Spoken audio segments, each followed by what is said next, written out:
All right. Oh, somebody's getting cut off. There we go. Hey, all right. So we are here. We're live. We're going to be reviewing Red Pill Pete. We're joined by Pete. And I think some of us have seen the video. Some of us have not. I'm one of the people who have not seen the video. I'm Pierce. You people should know who I am. And I'm joined by a whole bunch of people. David, if you want to start off the introductions. Hey there, I'm David. I couldn't resist. I had to watch the video before we got here.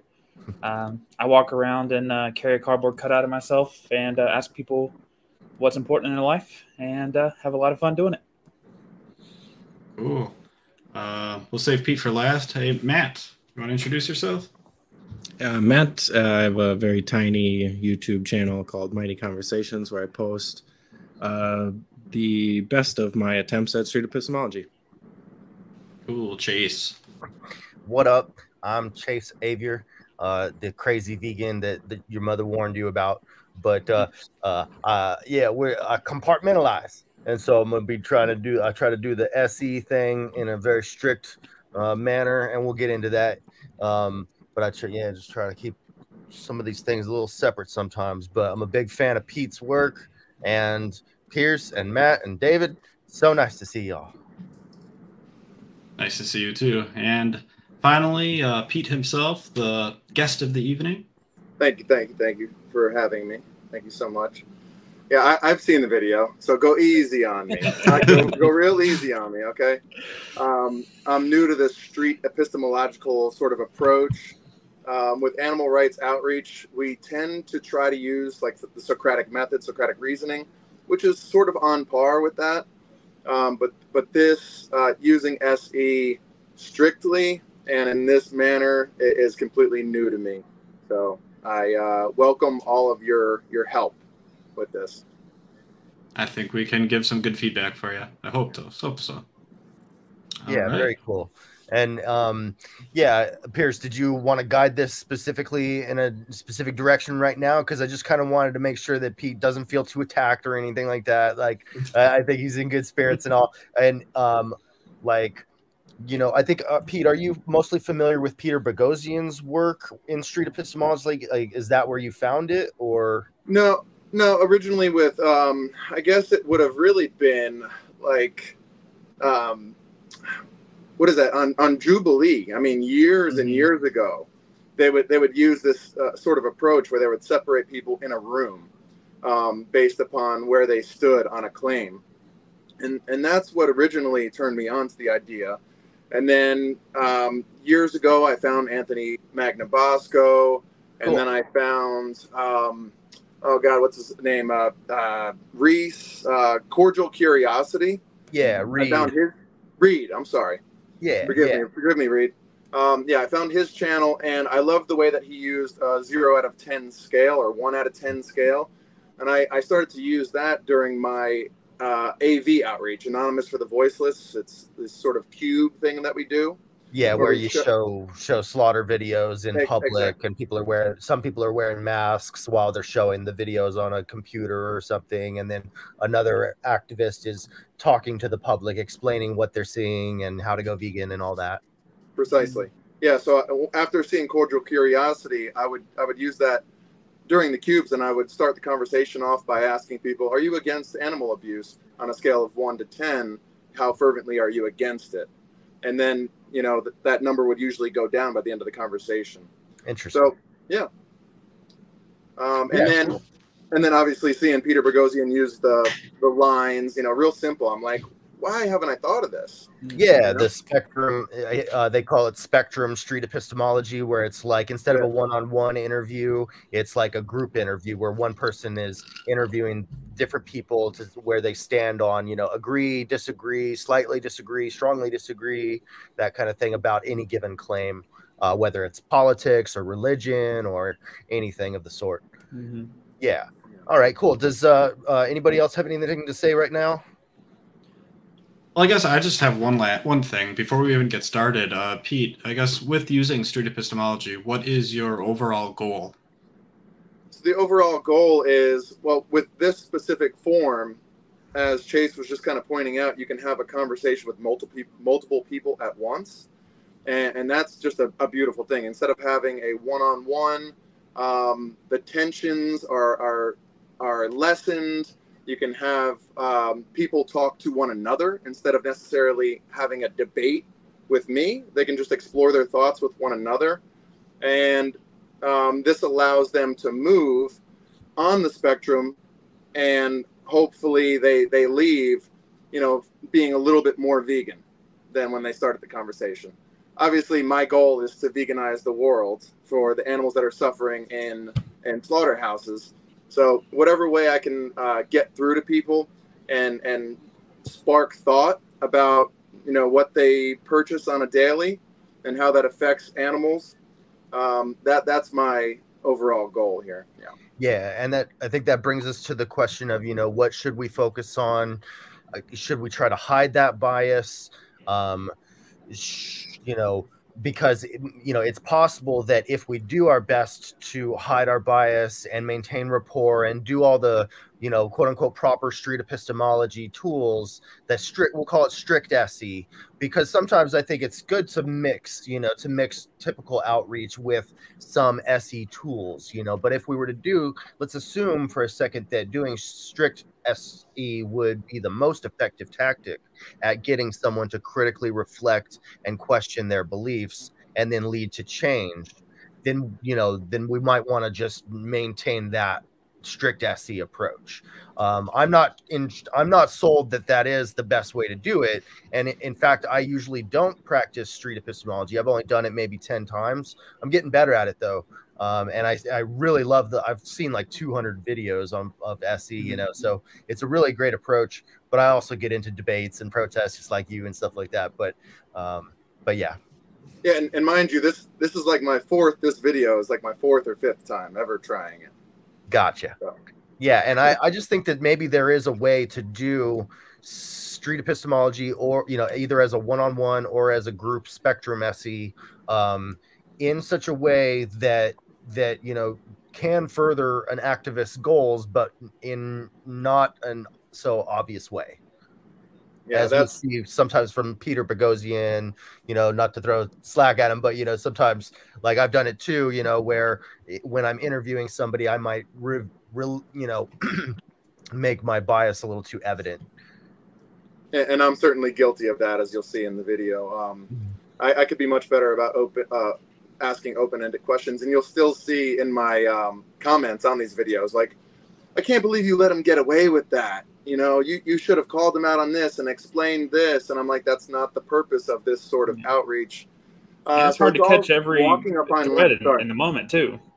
Yeah. And this is an emotional topic too, because at the other end of this conversation are literal animals having their throats slit and their blood spilled.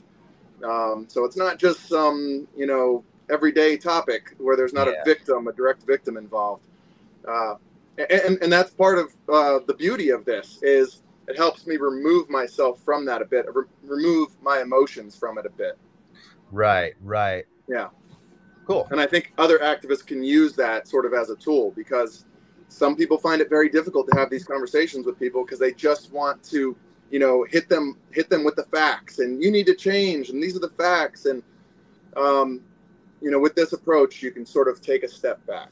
I'm just trying to get better at that. Sure. And I think I saw one of your other in street epistemology videos where it went pretty well. I was like, hey, this could probably work, because it seemed like you withheld your bias at least until the end, when you were like, okay, and now that we've gone through like what seemed to be pretty close to strict SE, and then you were doing like outreach of, let me give you some resources and stuff like that. And I think maybe that's appropriate, So, but we'll debate that later. And one last thing before we get started, I just want to say that I think revealing your bias, even at the beginning, I think can still be consistent with street epistemology. I think as long as you stay neutral within your questioning, that I think it's okay to be upfront and say, hey, I'm a vegan activist, and I'm going to practice street epistemology, and this is what street epistemology is. I think that might be something that's consistent. I think that might be okay. Yeah, that might be something worth trying. Like, try both approaches. Go out one day with no vegan shirt or signs or anything, and just be totally unbiased in your presentation. but and then another time go out with a vegan shirt and everything and go ahead and say this is what I'm doing and why, and see what, you know, you might get different reactions. Sure. All right. Without further ado, we'll get started then. That's not the right button. There we go. All right. We are at the UT campus. Thank you so much, sir, for another round of Animal Rights Spectrum Street Epistemology. And we are going to set up here in the shade because it is in the hundreds. I don't know, it's like 105 degrees or something. And there are tons of people out here. Check this out.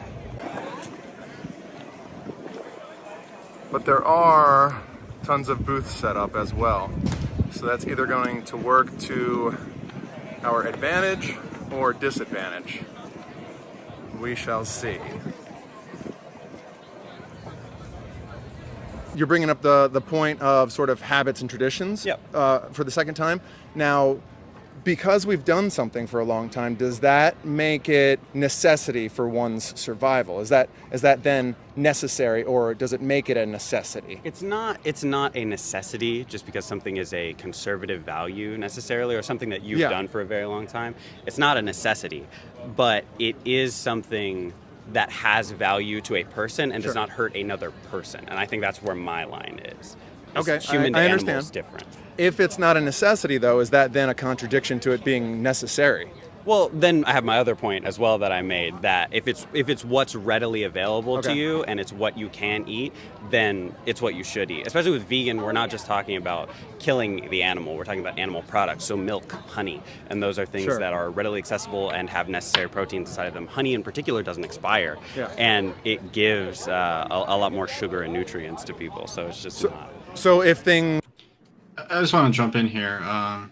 Was there anything before the video started? It seems like we jumped in kind of in the middle here. Yeah, this is just a short snippet, and then it'll go to the intro of my normal intro, and then it'll go to the very beginning of the conversation. Gotcha. Okay, so, I didn't realize this was a teaser. Yeah, sorry, teaser. Sorry. Were readily available, like agave instead of honey. Real quick, if you want to pause.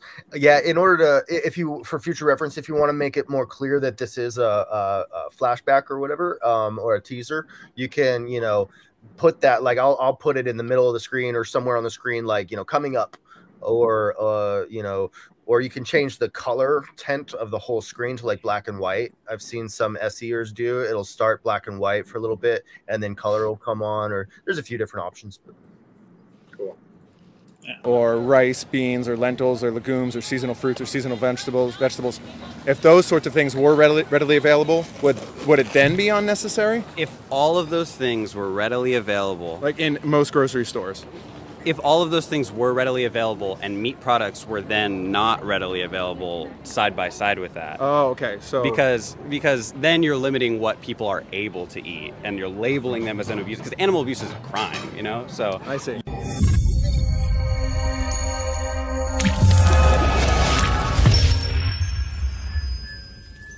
It's an interesting bit. I think it's are rolling a lot of different parts for a teaser. Maybe just get that last bit there. If they're right beside each other, and then he poses the question about you know, the choice. I mean, that's just my opinion. Yeah, it was a bit long.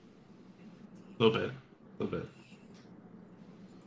Check, mic check. Okay, so check it out. So this is the neutral line, right? Obviously the camera is set up right there. So we're gonna face the camera. This is the neutral. If you guys will line up behind the neutral in single file, behind one another. Yeah, like just get right behind him. Yeah. So right here, you've got neutral, right? Then you have slightly agree, and then strongly agree. Understood. And then of course in the opposite, slightly disagree, strongly disagree. Okay. So I'm going to ask you, or I'm going to state a claim. And I'm going hard on this one. I'm going right off the rip. I'm going hard. And then I'll count down. So you'll kind of, you know, let it roll around in your head a little bit, figure out where you stand, where you're going to stand, where you're going to move to. And then I'll count down from 5. And so that you guys don't affect one another, you guys will both move when I say 1 at the same time, right? So, like I said, I'm going hard. This is a difficult one. if you're not vegan, you're an animal abuser. And that's Think about it. This is the claim. Agree, remember, slightly, agree, strongly, and then slightly, disagree, strongly. Pause real quick. If you're, wait, don't move yet. So one, just two things. One, of course, is you're wearing an Animal Liberation Front T-shirt. You know, so just bear that in mind. We talked about that a little bit ago. That maybe that's a good idea, maybe not. You were forthcoming about how intense the question or the claim is going to be, which I think is fine. And it added a little bit of comedy, a little brevity. It's like it's going to be a hard one kind of thing. And that could be okay, I think.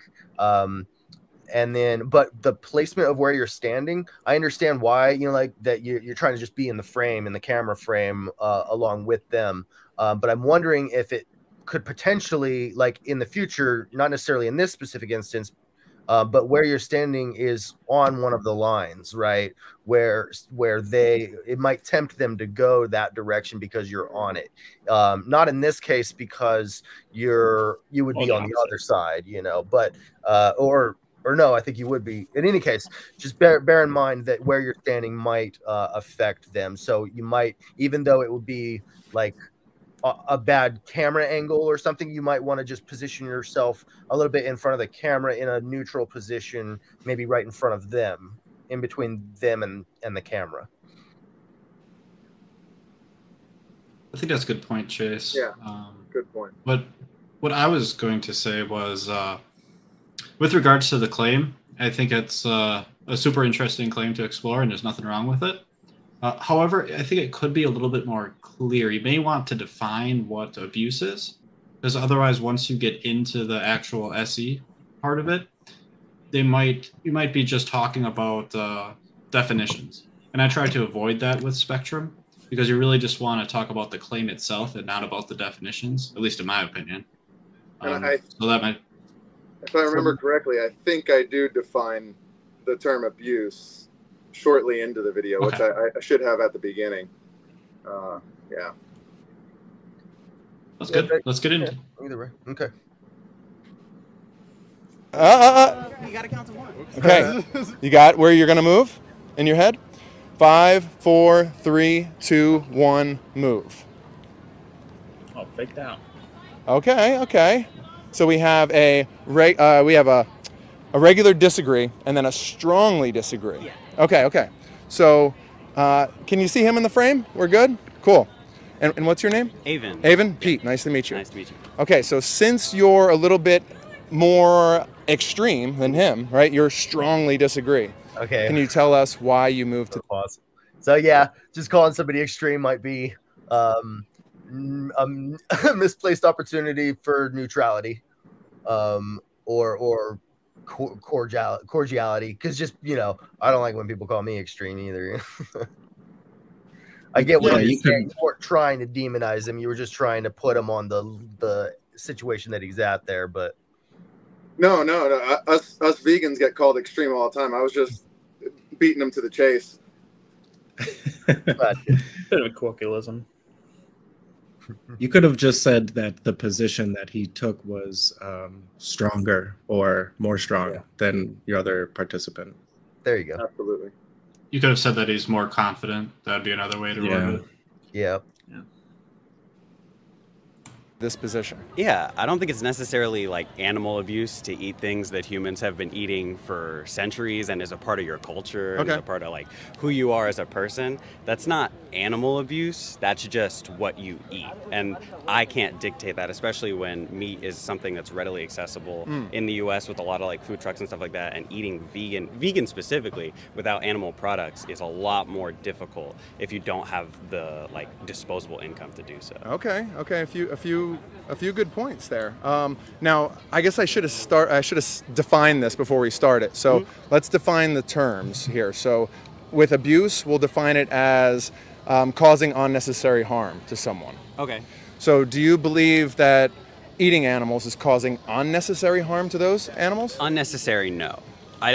Because there is a point to be made about food and culture. Like I love to cook. Yeah. So of course I'm going to make this point, but I don't think it's necessarily unnecessary harm for you to do something that you believe is like preserving what you did for centuries or what your ancestors did, or what's readily available to you. That's not unnecessary. That's still necessary. We put people in prison. That's not unnecessary harm, but it is harm. Not all harm is unnecessary. Now, you're bringing up the point of sort of habits and traditions for the second time. Now, because we've done something for a long time, does that make it necessity for one's survival? Is that then necessary, or does it make it a necessity? It's not. Yep, that's exactly what you needed to ask at that point. That's exactly what I would have asked. I probably would have used slightly different words, but the way you phrased it was terrific as well. Mm-hmm. I also like that you started by sort of repeating back his point, which is also A+. Yeah. Okay. Yeah, I'm trying to be more cognizant of that. And when you're in the moment, and I'm so used to typical, even when using Socratic reasoning, I mean, it's easy to give the facts and be more straightforward. So I'm holding back a lot there. But well, the beauty of SC when it's done, it can be is it changes the feeling of oh, this guy's trying to prove me wrong, as much as, hey, we're trying to figure out how this works. And so it kind of shifts the tone. Yeah. Mm-hmm. Yeah, when they see us being humble and open-minded and patient, they feel empowered to reflect that same positive behavior. You're modeling the behavior you want them to. It's not a necessity just because something is a conservative value necessarily, or something that you've done for a very long time. It's not a necessity, but it is something that has value to a person and does not hurt another person. And I think that's where my line is. Okay. I think he said it's not a necessity, but the way you defined abuse, like there's some sort of clash there definitionally. So I'm interested to see what you do from here on out. Can I ask real quick? I'm just curious. Who has not seen the video other than Pierce? So Matt and Pierce have not seen it. Okay.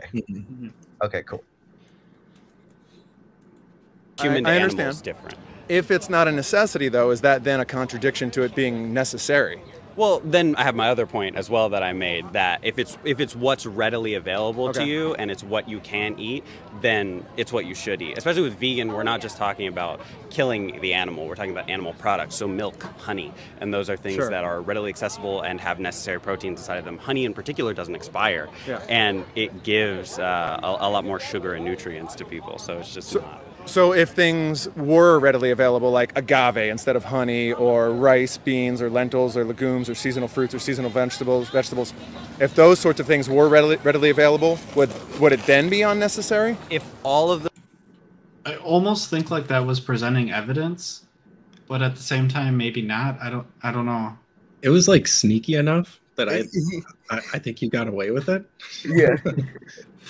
I mean, it's a hypothetical. You're locked and loaded. I loved it. I mean, you knew, like, oh yeah, these things. Yeah, because I mean, we often use even in strict street epistemology, we use hypotheticals to say, well, if there was an alternative, if this wasn't the case, would it be okay? So I think it's appropriate. It is, of course, had that little sneak to it. Yeah, I was just fighting back. I just wanted to go into, how he pointed out with dairy, for instance. He sort of made the claim that animals don't have to die, with animal byproducts such as milk is what he was trying to get at. And I was fighting back on just going into that and explaining how in the dairy industry animals do die just the same, and the suffering is even prolonged. Yeah. So like my mind's all scrambled because I'm wanting to go back to that, but I'm trying to stay on task. I'm trying to keep the SE approach. So it's difficult. I'm going to get better at it with more practice. Yeah. With your help. For sure. Yeah. I don't know how to go, maybe you can circle back to what you wanted to, like there was something you said earlier that made me think about, and then, probe them again on that if you can recall, but it's hard to remember everything that's happening in a conversation and actively listen. Yeah. Yeah, the active listening part. Yep. When you already have these preconceived things going on. And I don't want to push them away. I want to keep this conversation going for as long as possible. So I don't want to, you know, come across as too pointed. So it's all a dance. Sometimes you gotta interrupt people in a nice way to say, hey, before you go to the next point, can we clarify that one that you were just saying? I'd really like. I don't understand. I want to understand your position better. Can you clarify that? And then and if you say like, sorry to interrupt, I hate to interrupt, I want to understand what you're saying. It's kind of a bummer when it comes to the spectrum. When you're doing it one-on-one, nobody looks at you weird if you're taking notes down, which is a great way to reference back. Another thing I was thinking was a great way that you could ask the same question that you did without giving all of the examples that you did would be to ask them to think of some example. Can you think of any examples of foods that are vegan, and then have him do the thinking work for it? Sure. That's a more open question format. And if he doesn't come up with any examples, I think you can still ask the question without examples. You can still ask it, if there were these foods available that were readily available that serve the same nutritional purpose, blah, blah, blah, blah, blah. So you could go down that road too. Yeah, it is frustrating to not just like paint the picture of, look, we got rice, pasta, fruits, vegetables, seeds, nuts, beans, bread. You know? Once you hit more than 3 items, it's kind of like, hey, duh. It's almost like a duh thing, but you got to keep it simple whenever you're trying to get them to come to the thought, as opposed to just telling them. Yeah, I guess I still, you know, because oftentimes I'm willing to sacrifice a little bit of rapport in order to insert something like some necessary fact or something but that may be straying from SE, or, you know, sometimes like you know, you can be doing strict SE and be willing to sacrifice a tiny amount of rapport for the sake of pushing a little boundary. You know, so long as it's still within the rules of SC, you know, that's allowed to happen, you know, right? Fair enough. Okay. We'll continue on. Those things were readily available. Like in most grocery stores. If all of those things were readily available and meat products were then not readily available side by side with that. Oh, okay. So because then you're limiting what people are able to eat, and you're labeling them as an abuse, because animal abuse is a crime, you know? So I see. You're directly restricting what people are able to eat, and I don't think I agree with that. So as long as there's a choice between the two, it's a necessity. Then you as a person could say, hey, you don't care about animals. As long as there's a choice, then it's a necessity. I feel like we were trying to repeat back what he was saying. Was that what he was saying? Maybe? It kind of was. I was just trying to point out how nonsensical it was. I mean, I don't know if I did that accurately. I think the emotional thing you're talking about might be kicking in here. I mean, because it's been there. There's. If it were me and I was in that situation and he said that, I'd say something like, okay, so the freedom to choose is very important. Are there anything that people could choose that we do regulate? Like maybe we don't eat certain animals, or maybe we don't eat other humans or something. You know, that's the opportunity to kind of talk about how there's value in his principle of having choice, but there is limitations to it, and so then you can focus on him exploring the limitations as opposed to just saying, you know, it's nonsensical. So one question could be like, are there any limitations to what people are legally allowed to eat, or like should there be any, you know, or, you know, based around social norms, you know, like are there limitations to what people are allowed to eat or can eat?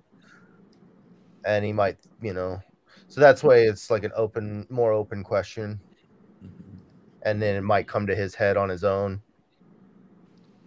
And you may consider asking it in a completely different way. You might phrase it like, you're on strongly disagree, and it seems like it's because you value choice. That's really important to you, and it seems like you value the choice more importantly than the life or well-being of an animal. Is that the case? Is that what you're saying?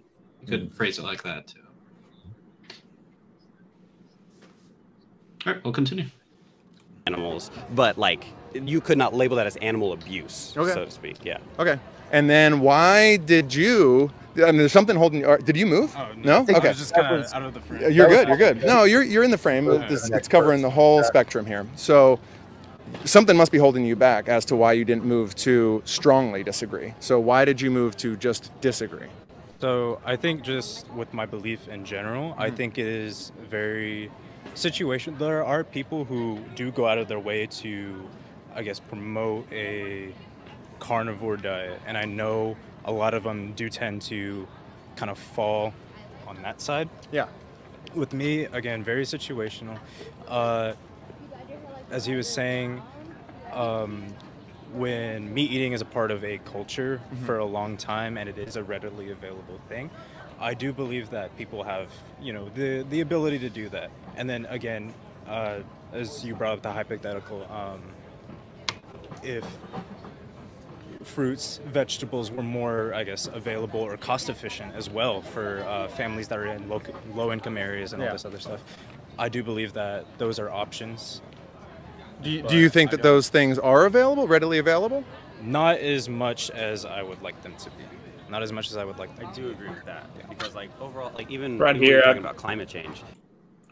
If he would have said that he gave his reason on that, you just say, so if it was shown to be available, would that move you on the scale? Would you move up on the scale? Totally. In retrospect, I recognize that when watching it. Yeah. Really hard to do in the moment. Totally get it. Also, like a really simple, quick, and I don't know if this was the right spot for it or not. Maybe it was when you were talking with the first gentleman, because he mentioned the same thing. But you could ask something as simple as like, why is something that we've always done, like as a tradition, why is that a good reason to do something? Or like, if it's part of some culture, what makes like the cultural aspect of it a good reason to do whatever it is that you're talking about? Yeah, I asked it, but I framed it differently. I sort of said, if we've been doing something for a long time, if it's part of our culture, does that make it a necessity? Because we were on the necessity aspect. Yeah. Right. Totally correct. Meat consumption takes up way more water and resources than vegetable consumption is. So continue. Sorry, I didn't mean to. So you're saying like there's certain like grocery stores like HEB or Walmart grocery store or Whole Foods where there are animal flesh products, but there doesn't exist like lentils, beans, rice, seasonal fruits, seasonal vegetables? Well, no, those things do exist. It's just that, I guess, from what I've seen and from what I've experienced, more foods that are processed and they tend to be cheaper. And I know when you're in a situation, you're trying to look for the cheaper alternative. You're not trying to look for foods that are healthy and all this other stuff. I know that sounds bad, but that's just where I've been in the past. And it's like, you know, all these other foods are good. All these other foods are good. I don't disagree with veganism or vegetarianism at all, because those are healthy alternatives. But I do think in terms of like labeling meat consumption as abuse, I don't think that's something you should really do unless, again, carnivore diet, you're actively using it as a political statement. Yeah. To, I guess, attack vegans or attack vegetarians and whatnot. That's kind of my opinion on it. Okay. To the affordability point, what do one thing I just want to say is he mentioned like he was like in this position again. Sounds like a tough financial spot, if I'm understanding him correctly. Now would have been probably a good time to build a little bit of rapport and just say, hey, I'm sorry you went through that, blah, blah, blah. That's what I would have done anyways. Because it sounds like he's either nervous or getting slightly emotional. I can't really read which one, but something. One of those two, I think. I think what happened right there was that, like, I could be wrong, but I think, you know, he was confronted with the fact that there's, you know, again, all of those different plant foods available at all those different stores, and that they are cheaper, and and so he wanted to talk about processed food, but then he kind of realized that there wasn't like it was that it's not just processed vegan foods out there that are available and affordable. There's also whole foods. But and I'm trying so hard to practice active listening and really like fully hear their points, but I'm so incredibly perplexed. I'm like, what world do these guys live in where they think that fruits and vegetables and pasta and legumes and beans don't exist next to animal flesh? Like what grocery store are they shopping? I mean, the thing I like about SC, and I'm sorry to interrupt you there, Pete. You're good. Is that there's what I think people have is they have a social answer to questions. They have an answer they give when somebody asks that question. Whether it's veganism, whether it's a religious thing, this is what they say. This is how you answer that question. And a lot of times they're not even like thinking about it. And the instinct is to be like, well, here's what's wrong with that, and that. And that's what happens most of the time when they have that discussion. So they get nervous. And if you can graciously get through that answer, like give them space to give that answer, and then walk them past that to get to what make them actually interact with the concepts, then you're more likely to get them to actually talk about stuff. But if you sit there and just try to debunk the real heavy and aggressively debunk the social answers, they've been taught to put their guard up. We all have. If you ask me about certain things, I mean, I'm sure I do the same thing. Go ahead. I do. I hear you. I agree with a lot of that. I do feel I probably agree with all of that. I just wanted to make sure that Pete realizes, like, sure. I feel like you are still being very patient and letting them have the floor to explain their beliefs, and so that's just another thing in favor for you. Yeah, this is like kind of nitpicking, like for the sake of you're wanting to review and like just review concepts of stuff like that.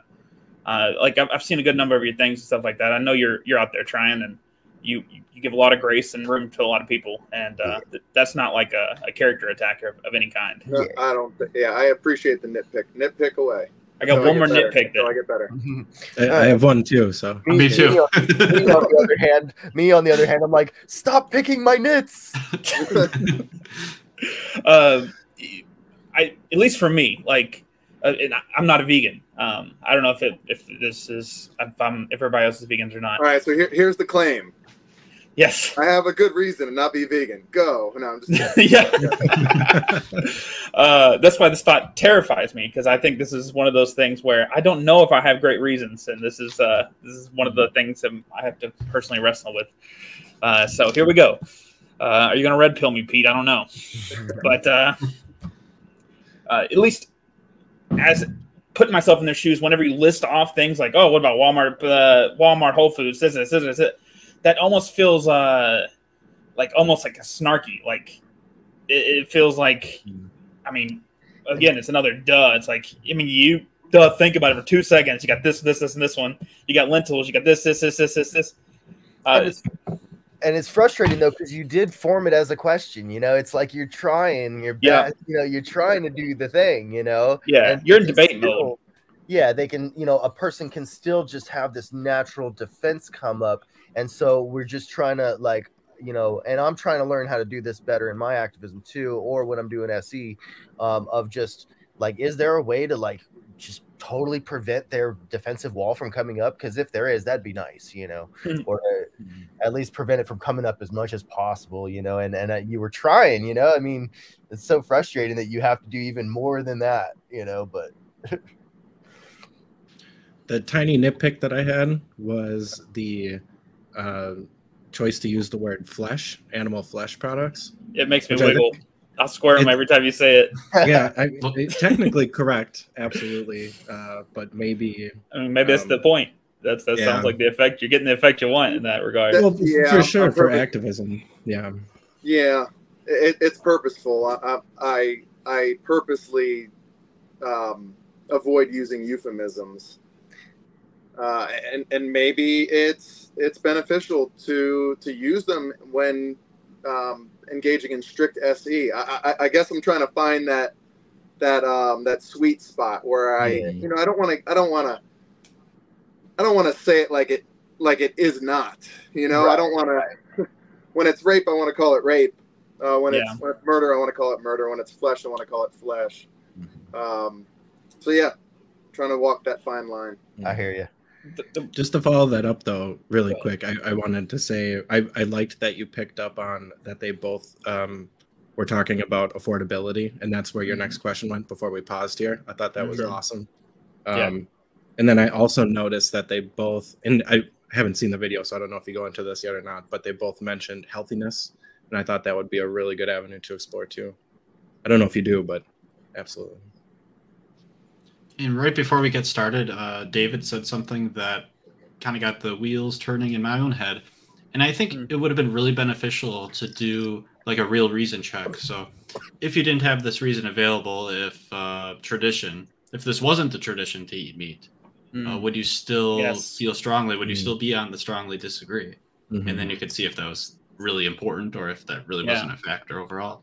You could spend 15, 20 minutes talking about tradition, and then you convince him otherwise. You prove it's not necessary, and he still has another reason that didn't even come up. Yeah, yeah, that's happened to me a few times where, or I think I was running Street Epistemology on a young Catholic guy, and he realized that one of the reasons he gave, I can't remember if it was, I think it was population, like the amount of people who believed in the Catholic Church, that means that it's true, and the longevity of it for 2,000 years. But after a short couple of questions, he was like, actually, yeah, that's not a great reason, but I have better reasons. So that was cool. All right, we'll continue on. Do you think is more per pound, a pound of cow flesh or a pound of rice or beans or potatoes, say, generally speaking? Probably the meat at this point. Is cheaper or more expensive? It's more expensive. More expensive. Okay. You would agree with that? At this point, yeah, but then not, especially around here, we don't have kitchens, and a lot of the things they have out here are going to be animal products because those are the things that people know are readily available, and you can. A lot of fruits and vegetables can be eaten without even having to cook them in the first place. Yeah, so that's a nice point. Yeah, it can be both. There's a little bit. That's fair. That was a statement of fruits and vegetables can be snacked up or whatever, packaged and snacked on later. Is there a way to form that as a question? See how I just did it right there? I just opened it up. I did an open question on you instead of saying what it could have been. So is there a way that it could have been formed as a question? Absolutely, yeah. Cool. Yeah. Okay, now I feel like we're at sort of an impasse with the term or the definition of the term abuse. So in order to, get a cow or a chicken or a pig's flesh on your plate, what do you have to do to them first? Kill it. You have to kill it. Yeah, and how typically, like, let's say... Let's pause real quick.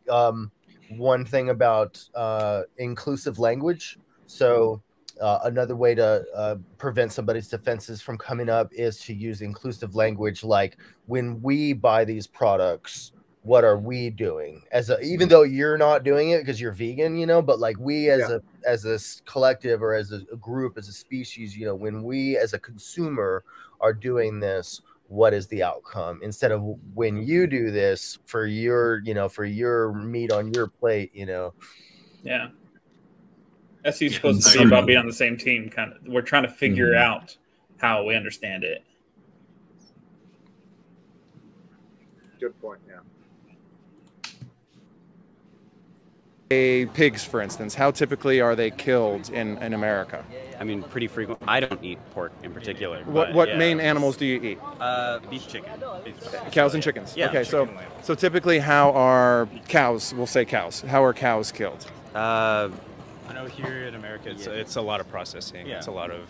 No, I just mean like the physical act. How do they actually take? They take the chicken and they put it in the thing that like twists off their head, right? And then it cuts it off. Yeah, that's a pretty common thing. Yeah. Now, would you consider that abuse? Hanging someone upside down by their legs on a hook? Yes, an animal, not necessarily. If an animal's not a someone, are they a something? Yeah. They're an inanimate object? That question was a hit for me. I was like, oh, you know, that's a good understanding. That's as a non-vegan, I was like, man, you kind of put them in a different category for me there. Yeah, and going back to like not using language like flesh, using the term someone to describe an animal, a non-human animal, would be right in line with not using a term like flesh, you know, just avoid using that word someone, because I know what kind of response typically it's going to evoke. Yeah, because it did, like, as much as I agree with you that animals are someone, not something, they are not inanimate objects, but you see how it did derail him. It made him, you know, and it kind of exposed, you know, your bias again. But yeah, the main problem there, I think, was that it derailed him to not answer the specific thing you were trying to get at. So, and I think so you could have maybe kept him on track by saying an animal instead of someone. Because either way, it's still going to have that strong impact that you and I are looking for, you know. Yeah. It's okay to abuse or would you consider, you know, hanging an animal upside down and stringing their neck, you know, would you consider that abuse? Yeah. I'm wondering, instead of the kind of blunt phrasing that was used, if you almost frame it as like an outsider test, like if someone held a belief that you could do this to another human being, would that be considered abuse? Or someone, you know, maybe dog. Like that would be better. Or to a dog. To a dog, yeah. Yeah, because I think sometimes there's a risk of jumping from, you know, chicken to human. People are like, whoa, that's a pretty big jump. Whoa. I don't think it really is a lot of times, you know what I mean? Like, there's some really cool birds out there and there's some terrible humans out there. But in any case, like if you jump from chicken to dog, it's an easier jump for people to make in their head when they're like, yeah, like so as an outsider test, like Pierce is talking about, and you can explain to them what an outsider test is right before administering the outsider test. But say something like, you know, if someone were to say that, you know, hanging a puppy upside down and wringing their neck was not abuse, would you agree with that? Or I don't know how else Pierce would phrase that outsider test. Yeah. No, I mean, I probably would. Would that not be called abuse, or would you not qualify that as abuse? I think maybe a question you could ask would be, I'm sorry, Pierce, ADHD kicked in. Maybe you could pose the question, what would you consider an abuse of an animal? Yeah. And then start that as a baseline to go with the discussion. And then once you finally get them to define it, you understand their definition. If they give a description of something that would be abuse and it fits the animal processing thing, then you throw in the someone versus something almost kind of thing. Then you have your more pungent points of things like that. And then you're dealing with their terms as opposed to them having defense against the things you're positing. Yeah, it was a missed opportunity there for sure. Hard in the moment, for sure. I'm trying to remember his name. Another vegan activist who Debug Your Brain on YouTube. Debug Your Brain. He was doing an interview of some non-vegans, and I think one of the first questions he asked was, you know, what is abuse? And you know, a nice open question like that. And the person was saying, you know, like kicking an animal or, you know, depriving them of food or something. And then he said, what about dropping a boulder on them? and they were like, oh, well, that would be even worse than abuse. That'd be like murder, you know? And I thought that was, you know, pretty, you know, one interesting way to do it. You know, there could be other ways that could have gone down, but yeah, I'm on board with that. All right, we'll continue on. Inanimate, but in the same way that we classify human rights as human rights and not animal rights. Okay. That is not, like, child abuse is a lot more severe than animal abuse. You know. Yeah. It's just a different standard. I do believe in terms of standards. It's just that you know, with, I guess, humans being at the place that we are, that we value certain actions to other organisms over actions to other, like, let's just say, like, we think of child abuse much worse than that too of an adult, a farmer killing a saying something is harsh because I think what this this dude on the left said is his more or less real reason. I think what he said first about like affordability, blah blah blah, I think that was kind of his social answer. I think this might be his real answer right there about how he said we value other specific organisms and not all organisms. Yeah, I think it was partially his social answer and also him regurgitating what the other gentleman said. Because if you'll notice as the conversation goes on too, the other guy kind of tries to steer the narrative for the both of them. This is one of the drawbacks of Spectrum, is having these weird group social pressures at play while you're doing it. It has lots of benefits, like you were saying. You can get them to think through it together or amongst themselves, but you have to deal with these negative aspects too. Yeah, I think it would certainly benefit. It benefits.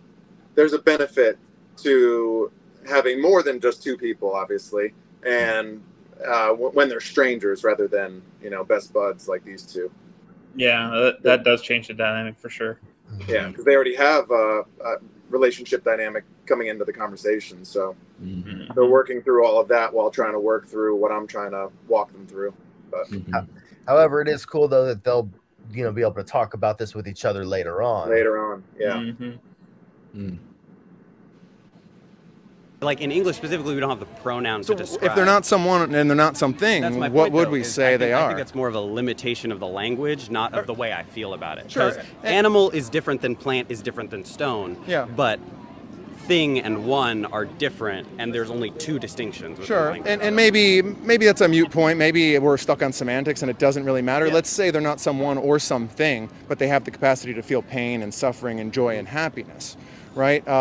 Like, for instance, you were just saying how to abuse a child, that could have been phrased as greater consequences usually to pay that animals feel pain and pleasure. Like, again, just another.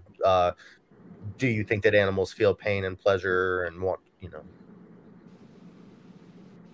Yeah, I'm wondering how that could be phrased differently. I feel like it's kind of presenting evidence, but I feel like it's a fair question as well. Maybe what an animal have to do to be in the same category as humans? Yeah, or like what is it about human life that is so valuable? And if they can explain that, then, you know, maybe you can show, well, does that relate to animals as well? Do animals have those same capacities? What would you need to learn about, or what would you need to read or hear that would convince you that animals experience the same things that humans do?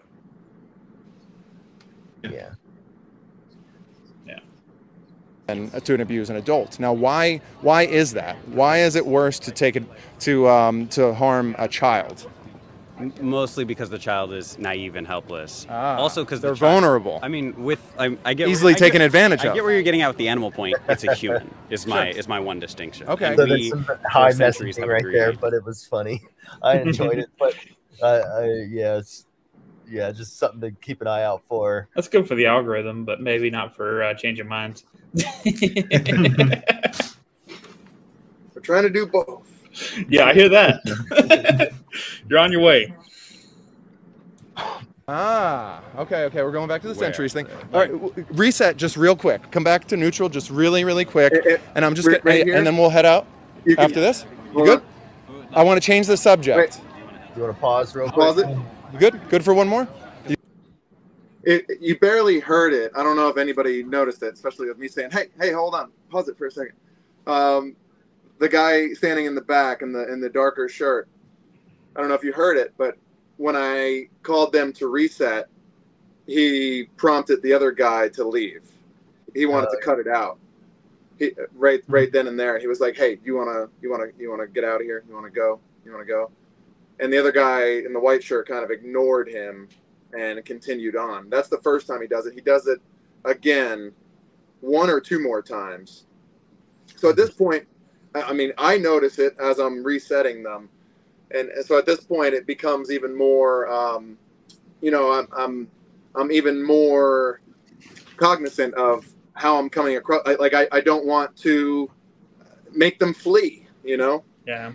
So, Sure. Like, yeah, of course we don't want to, you know, make them flee, but there could also be, you know, something to be said about ending a conversation, you know, earlier than you maybe would have wanted or something, you know, not that this is the right time to end it or not, you know, because you might even, you know, right. But like, but sometimes, yeah, there is like a good reason to cut a conversation short. So longevity need not be, even though like from an activist perspective, I hear you, because it's kind of like, you know, the more time I spend with them, the more I can get them thinking, the more information I can give them and stuff like that.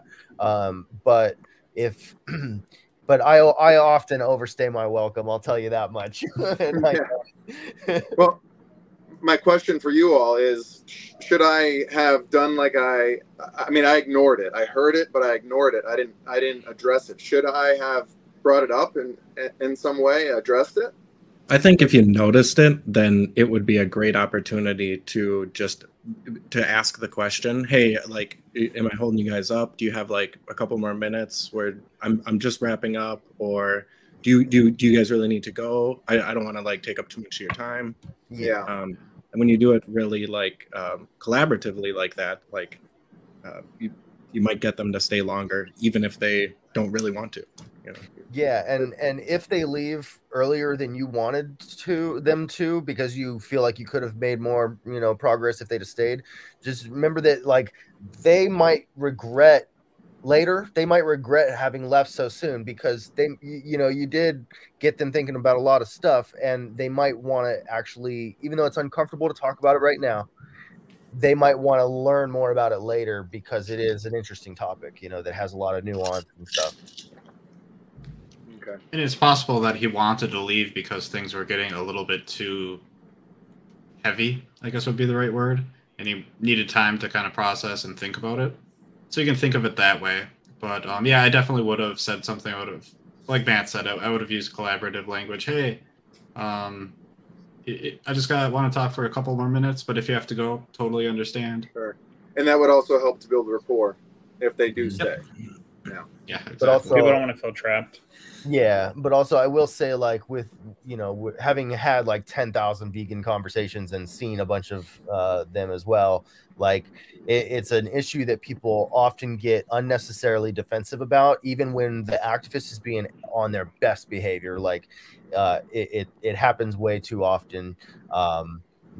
So it's really frustrating. But on the other side of that is that I used to make fun of vegans, and now look at me. So, you know, there's no matter how much people seem to negatively respond at first, you have no idea what's going to happen to that person in 5 or 10 years. Yeah, that's how I went vegan, by the way. Turned on a video of Earthling Ed debates Meat Eater, and I turned it on to make fun of vegans, and went vegan 20 minutes into the video. Nice. Wow. You good? Okay. Okay, so we're going to change the subject of the claim, and we're going to say, we're going to put humans in the place of these animals. So if you are not, we'll switch it a little bit, the claim too. If you eat humans, you are an abuser of humans. Remember, agree is down here, disagree is down here. If you eat humans, you are an abuser of humans. 5, 4, 3, 2, 1. Okay, so just changing the subject. So now we're talking about humans. So now what is the distinction between a human or a non-human animal that makes one to slit their throats and eat them abuse, and the other to slit their throats and eat them not abuse? What is the trait difference? Okay, so with animals in particular, when I say that, like, I'm defending people's rights to eat meat. That is more of just in the safest, humane way possible. I don't agree with the, the main processing of food as it is right now. Yeah. But then when it comes to humans, I guess just being able to see ourselves in another person does kind of take the value up a lot more. And there's plenty of people that I know just kind of make the whole argument that like, oh, you can consent to it. You can consent to be, there's people like that. Yeah. But I just think that whatever works for a person, definitely not this, definitely not eating another person. Yeah. I don't think that's something I agree. You should do. But just whatever works in terms of actually eating meat. Yeah. That is humane, that does the least amount of pain possible. But what is that trait difference between a human and a non-human that makes makes you land on? Real quick, it's not bad. Oh, I was just gonna say real quick, like you might want to avoid saying "but." It's hard to do, Yeah. but I think you've done great so far at not doing that. You just did it. But I will say, Yeah. what I was gonna go ahead. Good. No, you go. What I was gonna say is like, I like the question. It's not a bad question. It's great. I think I would have done something a little bit differently. Okay. I was really hoping you'd just say, why is that the case? And just leave it completely open-ended like that. Because I'm really wondering why it is that, it sounds like he's saying that he values humans more than animals. At least that's what I'm hearing. And I would just want to know why that is the case. Why do you think that? Yeah, is it too close-ended of a question to use the word trait? Or is that like steering it? I think it might be. It is the reason that you're doing that like for trait-based arguments? Because they might just be thinking, people have souls, or they might be thinking that, people have more memories, or, more quantitative. I mean, maybe that could be seen as a trait, but they might not be categorizing it that. Yeah. And you're kind of boxing the conversation a little bit. Yeah, I mean, there's got to be something for to account for the differential treatment between the two groups. So I think it's, whether you ask for a specific trait or if you leave it more open-ended, it's a proper thing to investigate. Yeah, completely agree with that. Yep. Such an opposite point of the spectrum. More intelligent, right? We're able to feel deeper. We have built these societies surrounded around humans, Sure, right? What about humans that are less intelligent, say that are born with a mental deficiency? They're still worth more than like a dog or a cat or a pig or a cow. Okay, but they are less intelligent. Like they might have the same sentience or awareness or intelligence as, say, a cow. This gets back to what he was saying. It's a human to a human. I understand that you are a human regardless of your intellect level on the human scale, okay. right? So just species or in-group? I mean, even that. So if you've read any science fiction, in particular, Ender's Game is really good for this. Okay.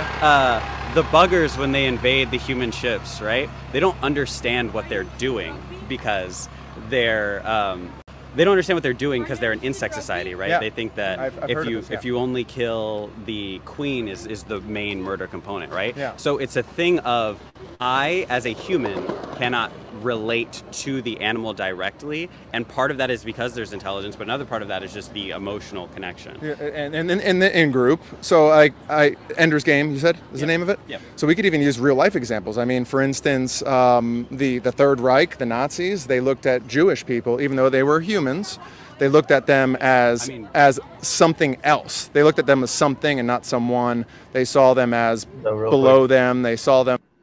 That would be maybe an opportunity, instead of mentioning the Nazis, to ask, have humans ever, treated other humans in the same way or something like that?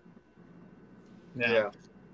And what will pop into their minds is, And you're getting them to try to, have to say I understand it's a point of leverage, but they're naturally going to want to resist being associated with Nazis.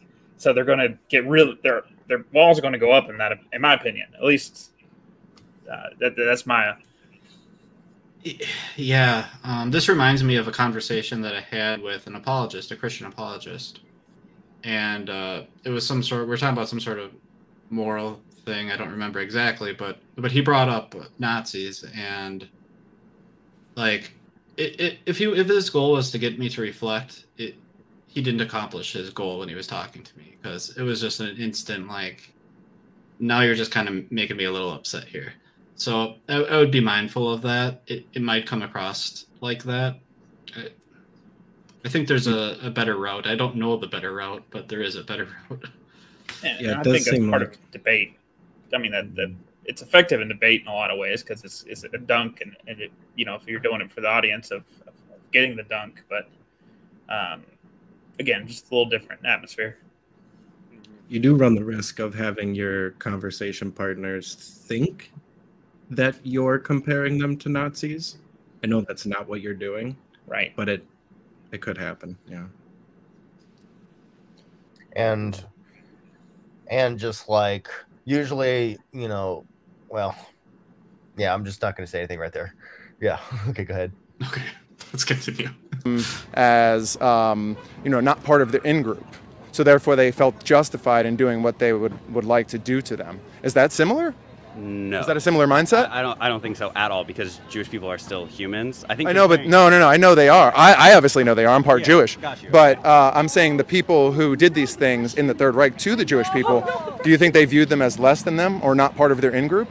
And therefore they felt justified in doing the atrocities they did to them? I don't think that those two things are comparable at all to, like, the way that... But do you think the Germans, the Nazis, felt that way towards the Jews? Towards the Jews, I believe that they thought the Jews were lesser than them at a certain point. Yes, so and I get where you're going. Similarity there. I get where you're going to tie it to, but I don't think there's a similarity at all, because it is outright and overtly a completely separate species that you, as a human being, are different than. And we established this concept because, like, if you want to see the difference between the way that the Nazis treat the Jews and the way that we would treat a pig, like, it's on a genetic I understand level, that. there's a complete difference. I understand there's some differences. If you saw his body language, he was kind of going like that a little bit. So I don't think he's giving it too much thought. He's putting up a wall right there. He's literally putting up a wall. So, yeah, I don't think this was very effective. I agree. At this point, I was kind of just trying to get them to, you know, not be so intellectually dishonest, because I couldn't get them to name a trait. They wouldn't be honest with me there. And then when they did finally attempt to name a trait difference that would justify the act of killing a non-human animal versus a human, they used the example of intelligence. And then when that was addressed, you know, they changed it back to just blatantly being a human. So again, back to an arbitrary thing, you know, not a trait. So yeah. So at this point, I'm just like, be honest with me with something here. It's frustrating, and you know, like Pete and I, you know about the fact that, like, pigs are, you know, very much like little kids. You know, they're innocent, gentle creatures that mean us no harm, and we put them in gas chambers. Like, that's a literal thing. That's a standard industry practice. So it's frustrating for someone who's been inside the slaughterhouses, you know, and who, you know, me and Pete have been, like, traumatized from our actions, you know, of trying to help these animals. And so, you know, I'm just trying to make sure everybody understand what it's like inside the head of an activist for a minute, because it's hard to navigate all this stuff, you know. It's hard to navigate intellectual dishonesty and apathy for so long, you know. So we're trying to get better at it with this approach. I hear you. Yeah, I mean, it seems like you're doing a lot of, like, process on it. And I mean, I've seen a lot of people just do absolute roast sessions and these kind of street interviews things, and I see you doing good with that. I want to address some of the comments that I saw coming up there. It's talking about what it feels like coddling the people, and it's not straightforward. And, you know, it's whether or not it hurts their feelings or not. And I just want to emphasize that the goal is not to coddle the person. The goal is to reach a spot where you're actually talking about what they think about. Because as we said before, there are social answers, there's guards, there's walls, and it's not about hurting their feelings. You can say things that could hurt their feelings all day and hit them with broad facts all day. They could see the broad facts. They probably see the broad facts over and over again. But it's about presenting the facts in a place where it gets categorized. It gets categorized in the right part of their brain, logic and brain.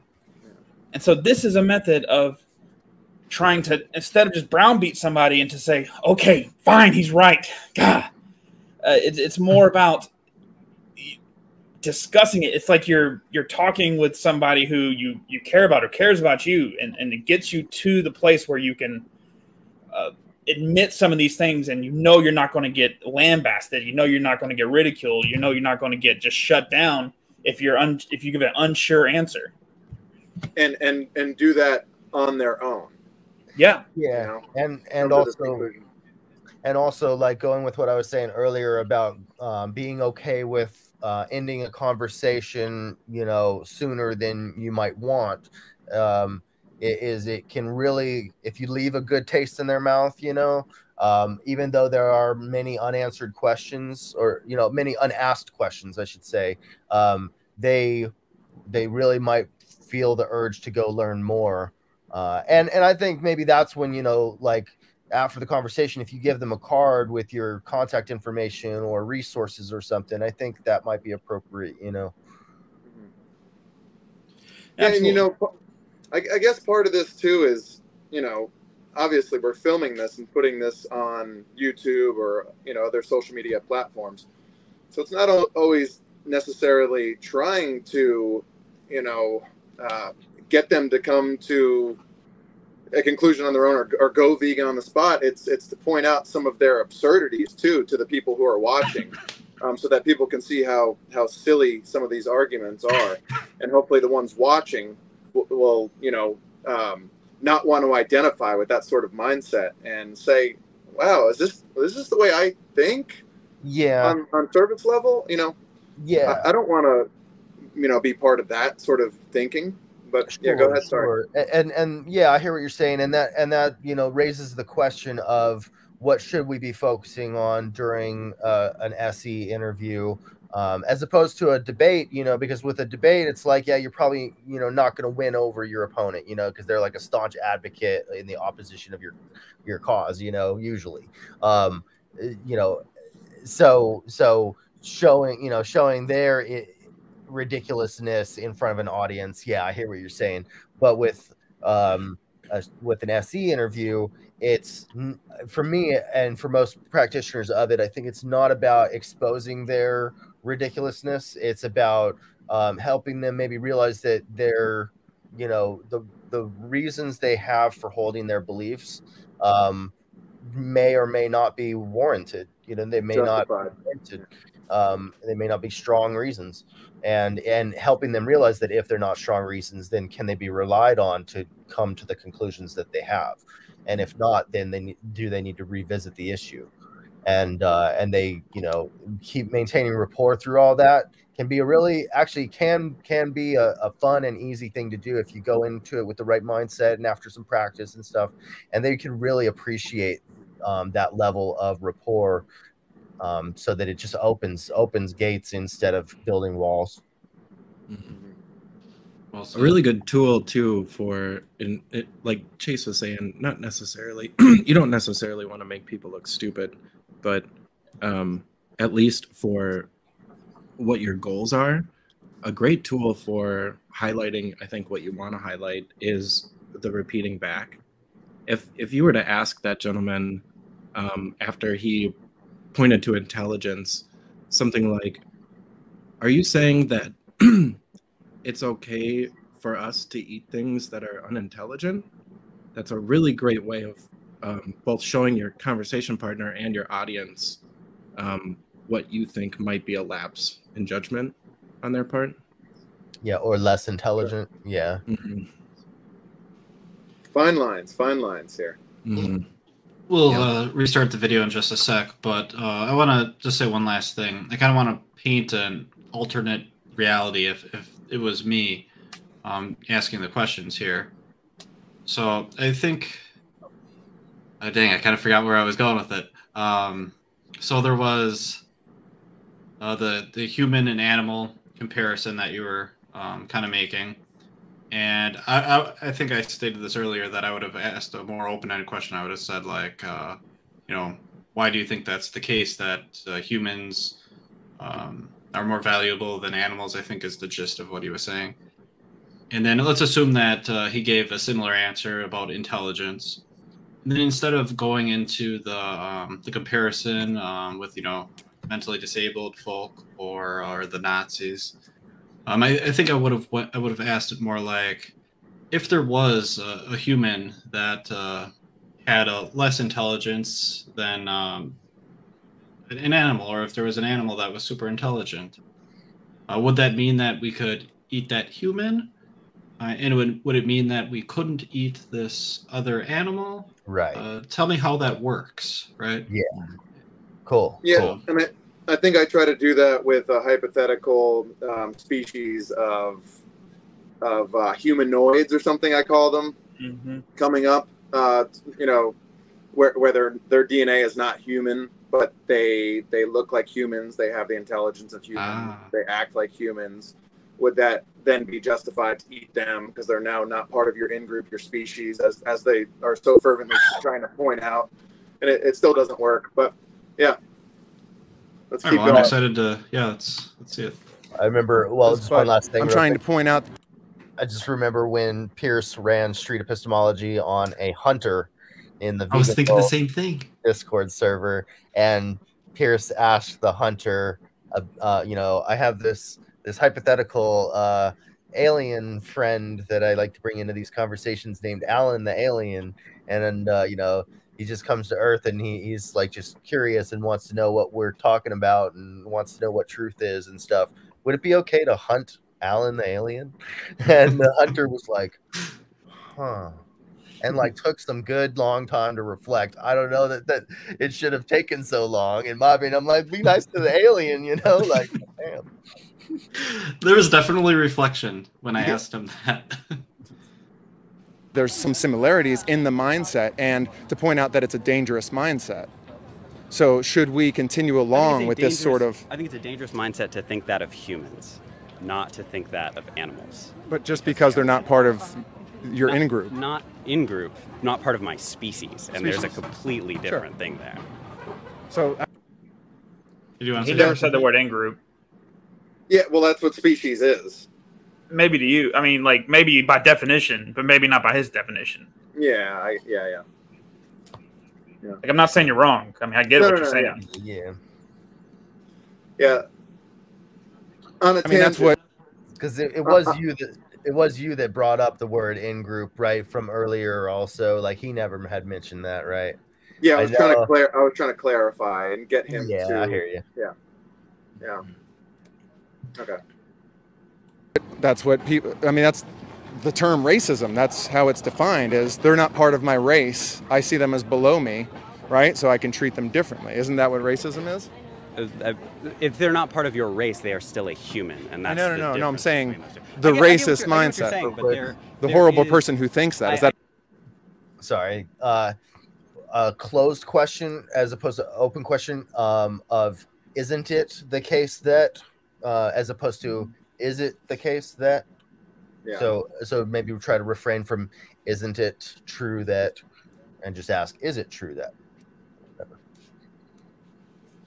How they're thinking. I get that you're making the argument that there is a gray area in between person, race, different species, but I don't think there is. I think racism. Yeah. I think the line that we draw is directly at human and nothing below that, and I don't think that that's a problem. But the only trait we can come up with is that they're human. Yes, because we tried intelligence, but we defunct that. I don't think we did defunct intelligence. I think we are more intelligent. I agree. We're more intelligent. Yeah. Less intelligent, or like because of a genetic deficiency, is less intelligent. They still deserve the same rights. Yes, you pointed out. So that would sort of contradict I don't the think intelligence it's a fallacy to say that this person is a human and therefore they deserve human rights. Okay. I don't think it's wrong. Did you have anything to add?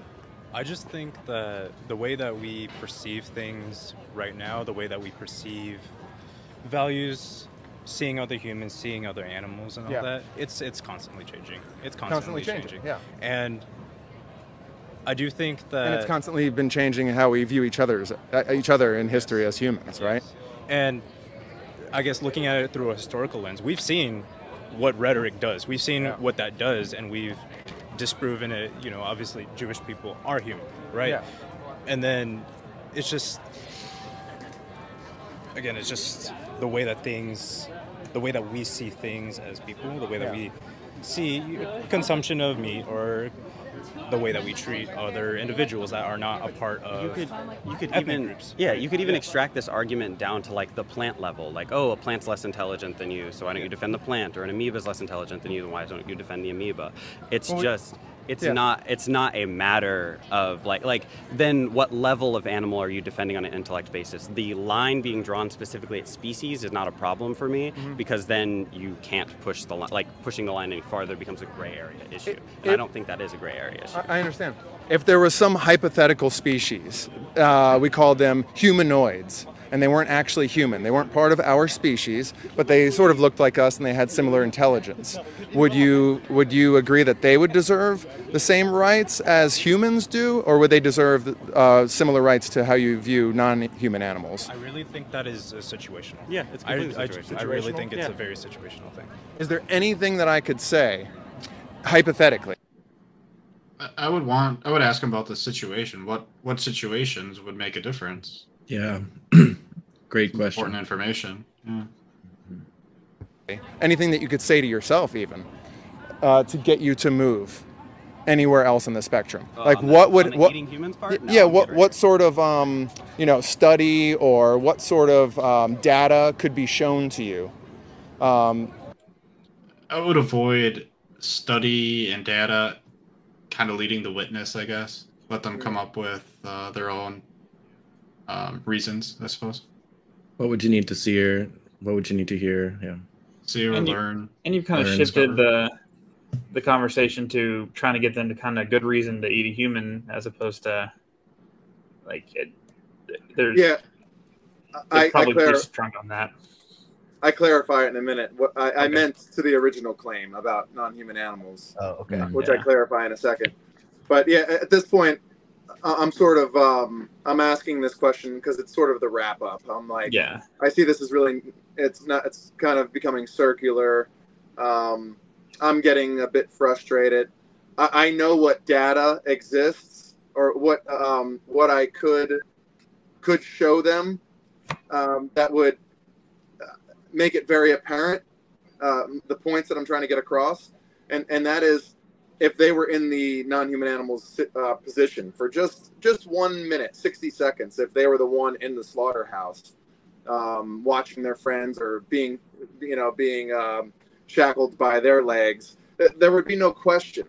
There would be no debate. There would be no difficulty in trying to understand what I'm saying, and I'm sort of at that point with my mindset, and I'm wrapping it up. Sure. Yeah. As a non-vegan myself, the thing he said about the line won't go down, not necessarily because I'm a non-vegan, but that one stuck out to me, because that seemed like a place you could say, was there a way the line could go up? And then, because it sounds like he's like, all right, I don't want to think about humans being edible, but maybe he's entertaining. He didn't cut off the idea that he could learn something about animals. Mm-hmm. It might have been an opportunity to talk about open-mindedness too. It sounded like he was kind of saying like, hey, I'm closed-minded, nothing can change my mind. You can ask about like, should we hold beliefs where nothing could ever change our mind, blah, blah, blah. Mm-hmm. I don't know if that was the case. You'd have to ask him. And that was the point of me asking the question, to hopefully reveal to himself whether or not he's open-minded or closed-minded. Sure. And not to talk too much. This might be my last bit. I'm sorry. But I like the turn, like, switch the question to say, like, well, if this was humans, would you have a different answer? Like I get the comparison and how it's supposed to show the cognitive dissonance between the two ideas, but you literally have them in a corner, both on the very end, like kind of pressed up against them, and you're making them have to argue for something that you don't even want them to actually agree to. Mm-hmm. So you've kind of shifted the whole feel of the conversation in that way. So maybe maybe as like a closer you could do that or something like that, or maybe just use it as a hypothetical. At least this is my opinion. Just say, if we were to hypothetically do this again and we did that for humans, do you think you'd be on the opposite? I mean, where would you be on the scale for that? And then just let that happen, so they still have room to sit in their positions and think about moving on that scale still, as opposed to being in a completely different world, just defending, we don't eat humans, animals are different. Yeah. Without having them physically move. Yeah. I do like the humanoid hypothetical that you brought up, you know, because their reason was just based on species membership. And you had already tried to point out that that's something that's arbitrary and uncontrollable, you know, just like race or sex. And so if it's just like a DNA difference, then you have, you know, humanoid like beings who look and act just like us, but they have a slightly different genetic biological makeup. And so now is it okay to, you know, torture and kill them just because we get pleasure out of it, you know, like. And you'll see in a second they both agree that it's fine. Yeah. And I don't know if they really believe that, or they just want to, you know, drive their point home and not reveal their cognitive dissonance.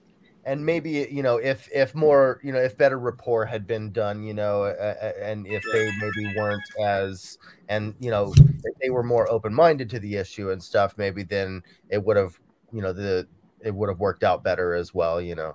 So. This is all hypothetical too. I mean, it's hindsight. It doesn't mean that if you did all these things, it would have gone different. It's just attempting to dissect the best practice for the next time. Yeah, and if you want to see a reaction like that, go to my channel and watch the second part to this video. And this is with someone who's just open-minded and honest. And I'd say that guy's more than likely probably vegan now. He moved several times on the spectrum. You know, and that's just how it is when someone's objective and open-minded. Awesome. Yeah. All right. I'm sorry, to the original point, to the original claim about non-human animals. Is there anything when you were standing over there? Is there anything that could have gotten you to move? Any data? I think we should reduce like meat consumption in general, just for like, climate change reasons. And most other cultures don't. Have, not for ethical reasons, not for the victims. I don't actually have a problem with that ethically. I don't. Okay.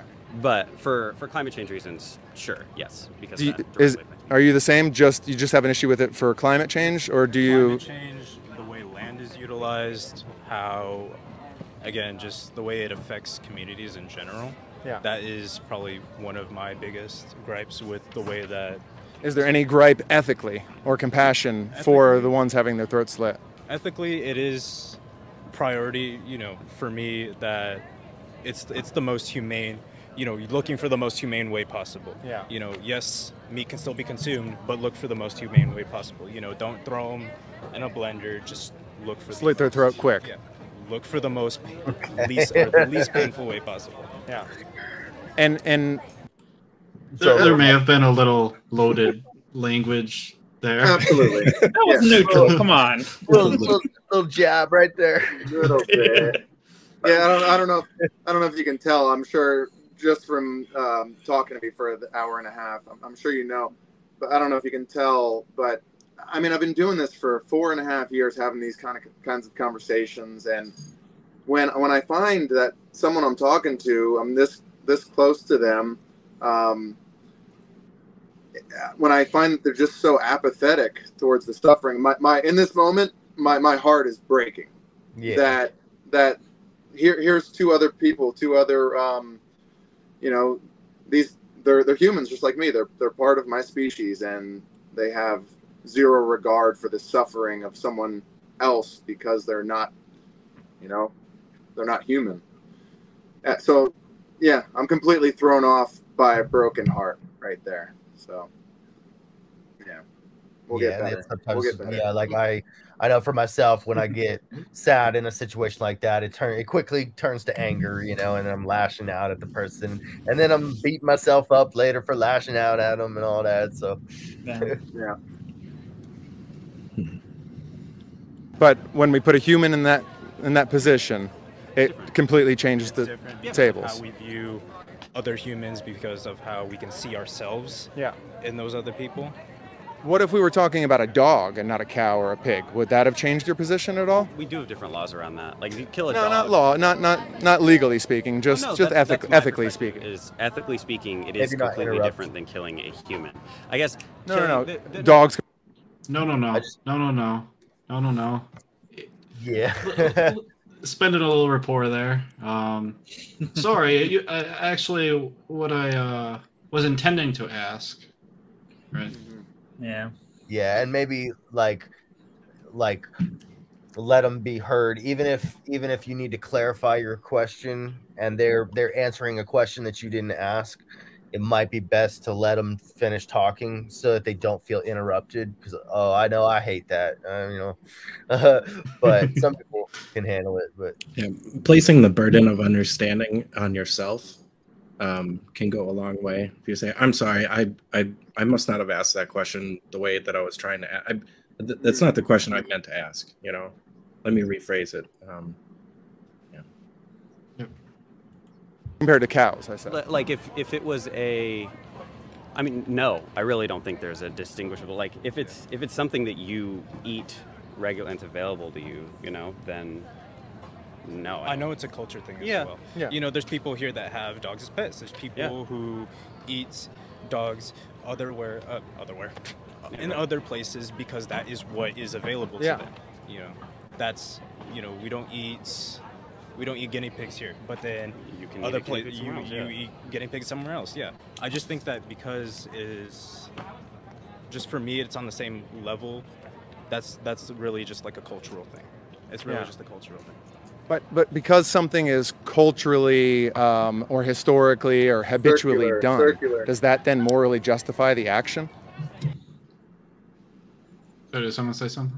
I was just saying it's just circles. We're going in circles. Yeah, right back where you started. Yeah. Right. Yeah. I mean, like I said, my moral system is that dog, cow, cat, like level, lower down. But just for if there's a difference in the way that you view a specific animal, bringing it up. That's my guess for this guy. Go ahead. Then that's different for you. Me personally, that's how my moral system flies. What if we stopped looking at it from our perspective and started looking at it from the victim's perspective, or the one having their life taken? Do you think there would then be any difference? So, for instance, the human that would cry out and plea for their life in a slaughterhouse, right? We would say it's wrong based upon their perspective. Now, the cow that cries out and yells and you know, has tears rolling down their eyes and wants to live, do you think, based on that victim's perspective, it's wrong? Would you think that they think it's immoral? Again, I don't think it's wrong if you see yourself in that position as the animal, but the way that we are right now, the way that things are structured right now, and again, you're seeing yourself as an animal as opposed to a human being being in that situation. I don't think it's really a comparable thing. Okay. I don't think it is either. I completely agree with that. Just agree? Yep. And again, I do think, you know, with time, with how things progress and all that other stuff, you know, things will change. Yeah. To leave you on this, I think you both kind of agreed that it's okay to kill animals, but just to do it in the most humane way, right? Why does it matter? If they're not victims or they're less than human, why does it matter if you treat them humanely or inhumanely? Why does it even matter? I just find it weird to torture things, you know? Like if you're killing something, right, I don't think it is a moral problem to kill it. I do think it becomes a moral problem when you start to exacerbate that pain. Also, a problem with the person in general, like psychopaths and stuff like that. Okay. With killing animals in the sense of looking for food, I do think that is something people do. I don't see an issue with that. But if you are just going around killing things just cause, torturing things just cause, then that is the biggest issue, because there's different values behind there's different meaning behind that. You know, it's like. But if we have the other options, we don't have to eat animals. We could live healthily and happily on a plant-based diet. Then aren't we just doing it for pleasure, for taste pleasure, for habits and traditions and culture and all these things that can't really justify? I see where you're going with it. I see the point that you're making. I can't help but feel like you might be putting words in his mouth, unfortunately. I think he might be feeling that same way. He might be thinking that. He very well could be, but I don't know. I'd like it for it to come out of his mouth rather than yours, I guess. If that makes any sense. Oh, yeah. Taking the life. No, you're good. Throw away habit, tradition, and culture and act like that's just not a thing. Like, well, it's just not. It just doesn't morally justify any actions. I mean, it's been used to justify horrific acts in history. Culture. I mean, most people in society would agree that culture can't be used to harm, and that when it has been used, it's been erroneous. And all the examples we give are for people, because that's a completely different relation. Than because we haven't gotten there yet with non-human animals. Yeah. We good? Yeah, I have a question. Good. All right. Yeah. Cheers, guys. Thanks for the conversation. Yeah. Cheers, man. All right. The other brother. guy- Yes, sir. He didn't Cheers, want to guys. shake my hand. Did you kind of pull away? I didn't catch it. Yeah, the black shirt. He didn't want to shake my hand at all. Too long way. Is there any more to them? That's good. Is there any more to the video, or is that pretty much it?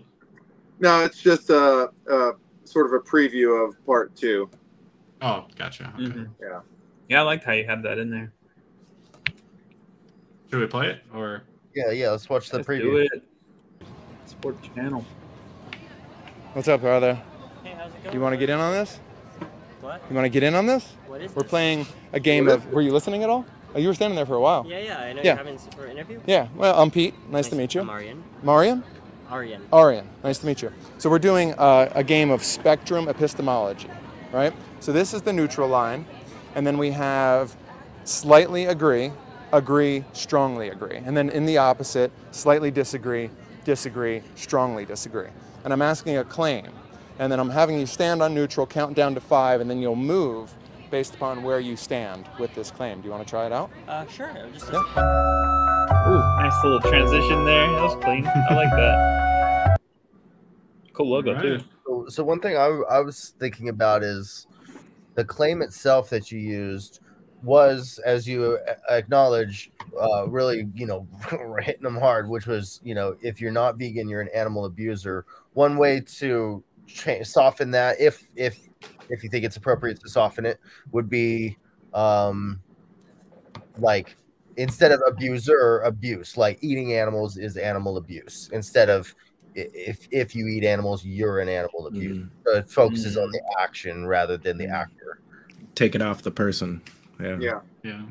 Yeah, I was kind of testing the waters with this claim. This is the most forward and blatant claim that I've used. The other ones were much more like you're describing, Chase.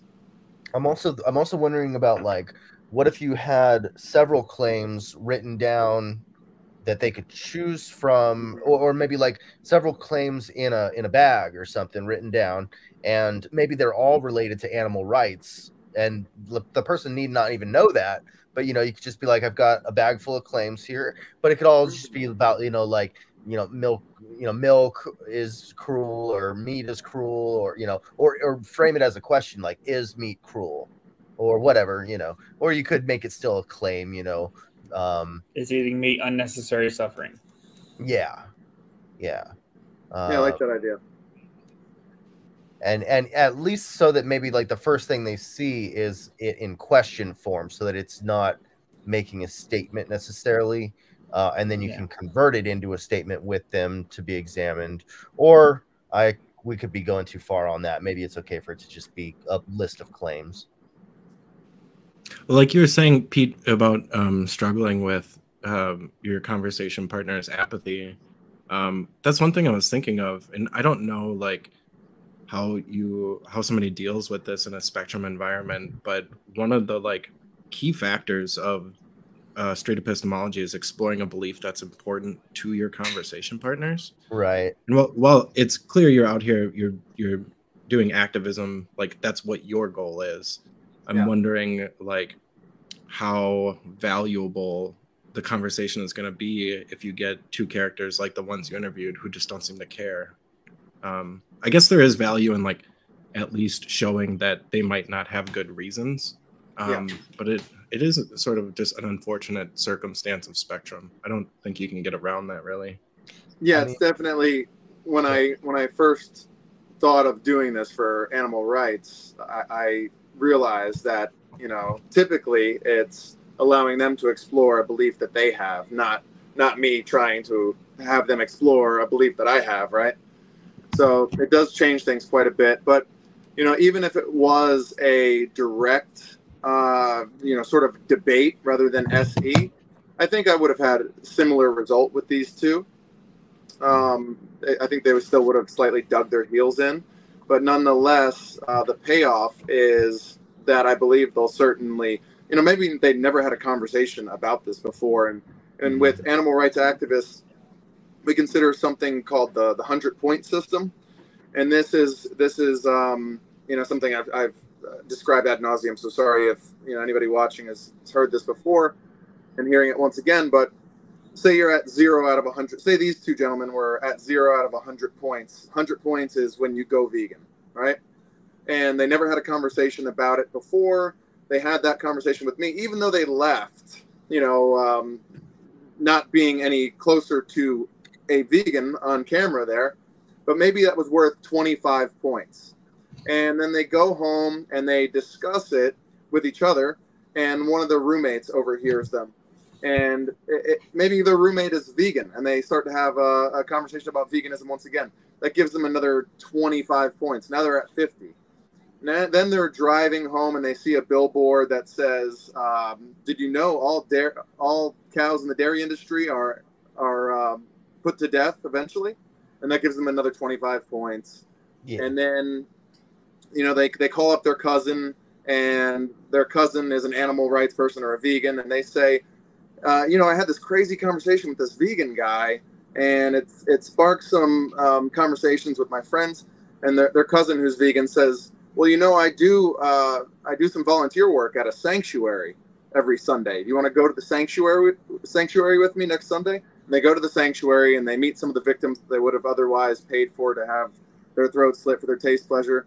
And they make the connection there and they go vegan. Yeah. So long story long, I think they certainly got some points out of that, you know? So it's a good point. Sometimes that's all we can hope for. Yeah. Yeah, I agree with what you said there. I think there's some truth there. Yeah.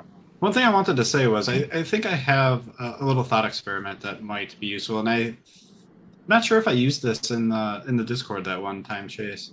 Maybe I did after. Maybe I did the thing you were describing afterwards. But I like the Alan the Alien thought experiment. So it goes kind of like this. So Alan the Alien lands in my backyard over there. And he gets off his spaceship. He's never been to Earth. He doesn't know about humans. He doesn't know anything about Earth. But he wants to know if humans should slaughter animals and eat them. He wants to know if that's what should be done. How does Alan figure out if that should be the case or if that shouldn't be the case? And I like using that thought experiment when someone either says, this is the case because this is the case, and it's like 100% circular, or if they're saying like, I don't know any reasons, I don't have reasons, but I'm still really confident. That's pretty much what the whole channel's about. I love it. Exactly. But I think that might have been useful for maybe those two fellows, because it seemed like they had reasons that they could articulate, but then when pressed on it, it was just like, you know, so I don't know. Maybe it would have gotten them to reflect a little bit more. I don't know. Maybe not. Maybe it was a lost cause. I want to note on the apathy, but if you want to respond to that, go ahead. No, go ahead. I mean, I think you'll see apathy in a lot of these discussions a lot of times because like I remember whenever in the video you were talking about like imagining the cow like weeping watching their fellow cows being slaughtered, and it's like why I see the picture you're pointing. They had not agreed that the cows understood that, and so they're like, it almost sounds like you're trying to make them feel bad on something they don't agree with. And I just imagine that it doesn't hit the same. So it's not like they're hearing like a real sad thing to them and they're like, I don't care. The story is not convincing to them. Like the world build is not there from that. And I mean, we see all sorts of things. Like, I mean, we see panhandlers on the street or something like that. And you might see them there for months at a time every day. And you're like, you might start to question, are they legitimate or something like that? And I mean, so there's a certain amount of apathy that can come about from not knowing first off, not understanding things completely. And also, he wasn't defensive because he was being, cross-examined. He was being grilled. And it was either look bad in front of his friend or... And then like lose to you because I mean you're getting pretty aggressive at the end, which is totally understandable. Very passionate thing, I get it. But like I think apathy and defensiveness and like self-preservation of the ego and like not being in the same world as another person, not being able to get to that point, can make people seem a lot more cold and harsh when they're not being directly cold and harsh towards what you're saying. Exactly, but more of just the situation. Yeah, defense mechanism. Yeah. Yeah.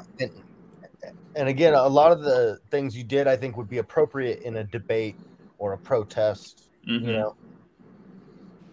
Or even in general outreach, but it does start getting into debate territory. Yeah, and I wonder if it...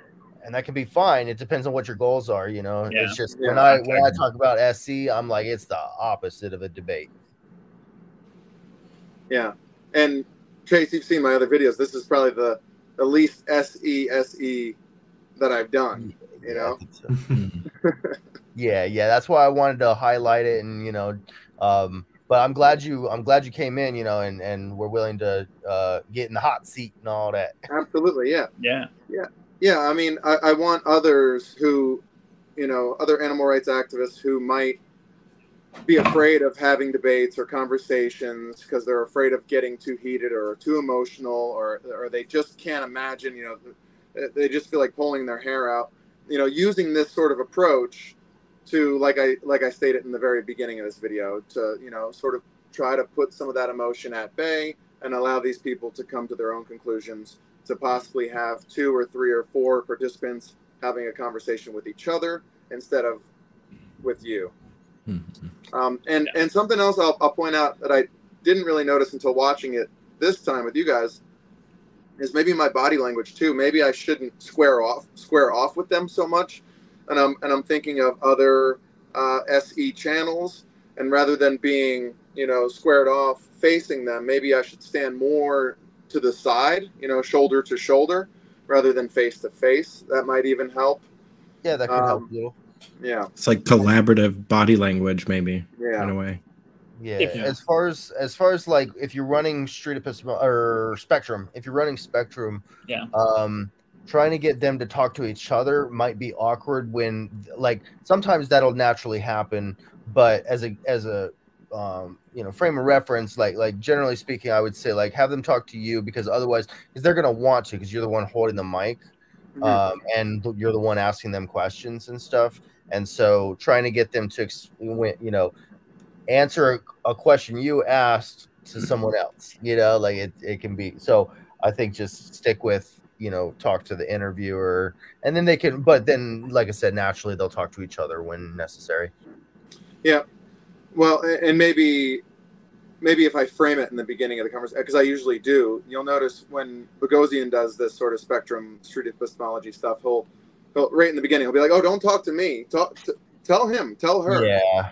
I don't right in the beginning. Personally, I don't like that. You don't like that, but I think it is has been helpful in previous conversations and may have been in this one, because the dark shirt guy was already trying to sway the other guy. So maybe if I would have, you know, said, hey, you talk to him, because they were on separate lines of the spectrum. Sure. I don't know. It might have been a completely different conversation had I said that right in the beginning. Or you could say, tell us what your position is or why, right? Like me and the person standing on the other line that I'm helping to interview, tell us what your opinion is. That's probably the best, I guess. Another thing I was thinking, as far as claims, you know, most people actually are animal lovers and they are against animal cruelty, and that is probably something that's, you know, pretty important to them. They may have a dog or cat, you know, and would react very negatively if they saw animal cruelty on YouTube or in front of them or whatever. So a claim could be something like, you know, as opposed to something where they're, you know, more, if they're, you know, a meat eater, they're most likely going to disagree with a claim such as, you know, milk is cruel or meat is murder or whatever, but they might agree with something like animal cruelty is immoral or animal cruelty should be illegal. And they'll say yes to that, you know, strongly agree even, you know, and then you can get into the specifics of what do you mean by animal cruelty? And then, you know, is killing cruel? Would that be on the list? You know, stuff like that. Yep. And that's how previous conversations have gone. I've used more, I don't know if softer is the right word, but less blatant claims as compared to this one in this video. And I think maybe that's one of the revealing points of this, is that for SE in this sort of conversation, maybe that's not the best approach. Yeah, unless or like maybe animals should have legal protection or... Yeah. What were you saying, David? Unless they pose it. Sure. Unless they present it or you get the clarification from them. But it's a lot of loaded terms, and like it's it feels like you got to go into the debate right away when you read that. Like at least for me. Have you ever considered getting a lapel mic for you so you don't have to pull the mic away from them to stop them from talking? I have, and I've tried it in some videos with the lapel mic. I feel like I don't know, the conversation is a little bit more like you can reel it in and sort of direct a little bit more so. Or you can another option is to get a microphone on a podium and put the podium just right in between you and the people you're talking to. I mean, not a podium, a mic stand. Yeah. But then if they're spread out super wide on the spectrum, then you can still pick up the mic stand at its base and, you know, point it like a long pole all the way across if necessary. Pierce is like, don't do that. Just hire a boom guy. Just get 7 microphones. Right. I'm just the guy using my phone trying to turn the world vegan, you know. But that's good for work for just your phone, man. Yeah. Wait, that was with your phone? That audio? Yeah. Oh no. I mean, I had a mic. Oh, yeah, the mic was connected to your phone. Okay. Yeah. Gotcha. Yeah. The visual, the shot wasn't that great because the lighting was really off that day, and I was too far away with the phone. But I digress. Maybe get some flags so you can have a better visual of the spots. Yeah. Don't get me started on that. Matt knows why. But I appreciate everyone's input, and I'm certainly going to go back and watch this, take note, and I think I've already I have some good takeaways from this, and we'll see how the next one goes. And maybe I just need to counter some of these with a, you know, where I sit at a table and you know, have a blatant debate. So that way I can sort of get that out of my system and differentiate that sort of approach. There's a time and a place. Exactly. Yeah. Yeah, I agree. You know, different strokes. Yeah. Absolutely. So we should promote the Discord server of Street Epistemology. Are you in that group yet, Pete? I am not. No. Okay, cool. I'll send you the invite to that. Okay. And then also, yeah, the Vegan World server. There's a lot of trolls in there sometimes, but sometimes there's some really good conversations. And but it's heavy on debates over there. So cool. But yeah, we love trolls. Yeah, they make great activists once they go vegan. The trolls. They're the loudest and the proudest. All right, you guys. Thank you so much.